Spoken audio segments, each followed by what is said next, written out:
राधे राधे दोस्तों, पौराणिक कथाओं के क्रम को आगे बढ़ाते हुए प्रस्तुत है आज की कथा। दोस्तों, रामायण में एक चौपाई आती है जिसका रहस्य मैं आज आपको अपने शब्दों में बताता हूँ। कृपया ध्यान से सुने और कथा का आनंद लें। श्री राम कथा में श्री राम के एवं भरत जी के चरित्र की मार्मिक कथाएं पत्थर को भी पिघलाने वाली हैं। श्री राम के वनगमन हो जाने तथा महाराज दशरथ जी के परलोक गमन के पश्चात भरत और शत्रुघ्न के ननिहाल से लौटने के उपरांत ही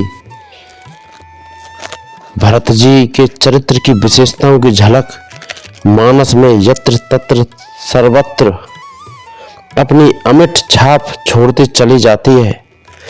भरत श्री राम को महल में ना देखकर अत्यंत ही दुखी हो जाते हैं। माता कैकेयी भरत को प्रसन्न करने के लिए सारी कथा सुना देती हैं।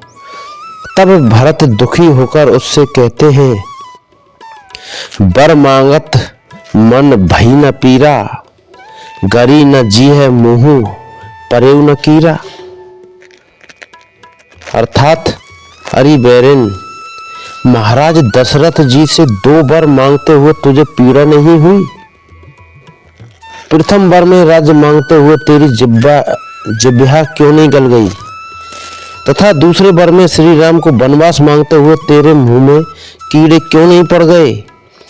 भरत जी ने मात्र इतना ही नहीं, उससे भी अधिक माता कैकेयी को जो कुछ कहा वह श्री रामचरित्र मानस में गूढ़ गंभीर चिंतन मनन करने का विषय है।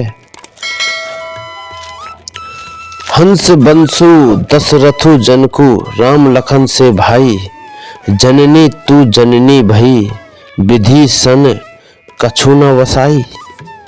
भरत जी ने माता कैकेयी से कहते हैं, मुझे सूर्यवंश दशरथ जी जैसे पिता और श्री राम लक्ष्मण जैसे भाई मिले, किंतु हे जननी, हे मेरी माता, मुझे जन्म देने वाली माता तू ही है। क्या किया जाए, विधाता के आगे किसी का कुछ भी बस नहीं चलता। इस दोहे को वाल्मीकि रामायण के अयोध्या कांड में देखा जाए तो ऐसा भी संकेत और भावार्थ हो सकता है।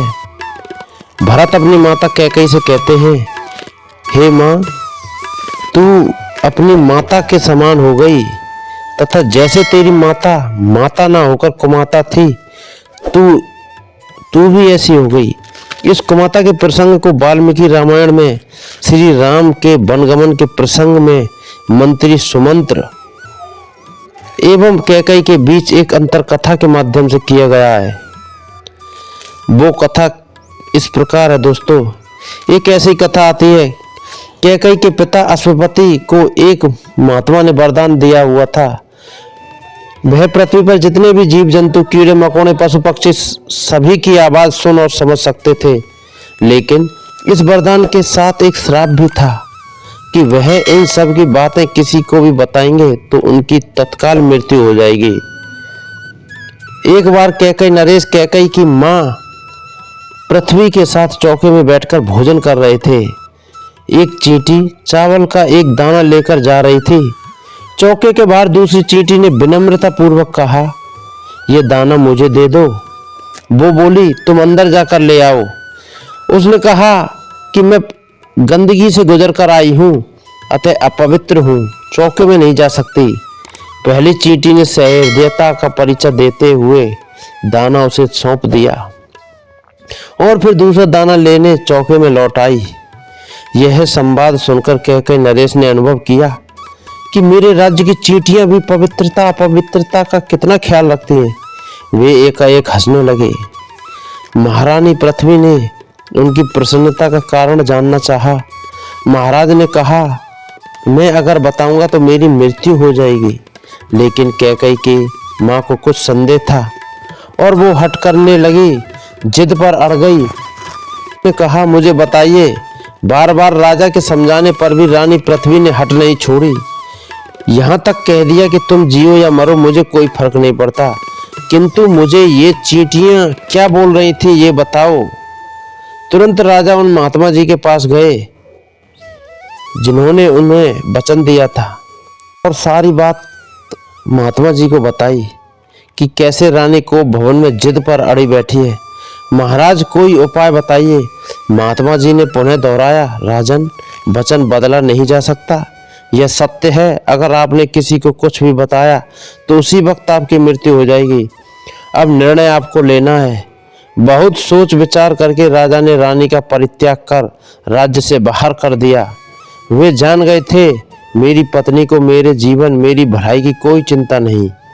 इसी बात को भरत जी कहते हैं, तुम्हारे पिता तो सही समय पर उचित निर्णय लेकर बच गए, किंतु मेरे पिता महाराज दशरथ तो बड़े सीधे और भोले हैं, तेरी कुटिलता को समझ नहीं पाए। तेरे पिता की तरह अगर निर्णय ले लेते तो उनके भी प्राण बच जाते। जननी तू जननी भई।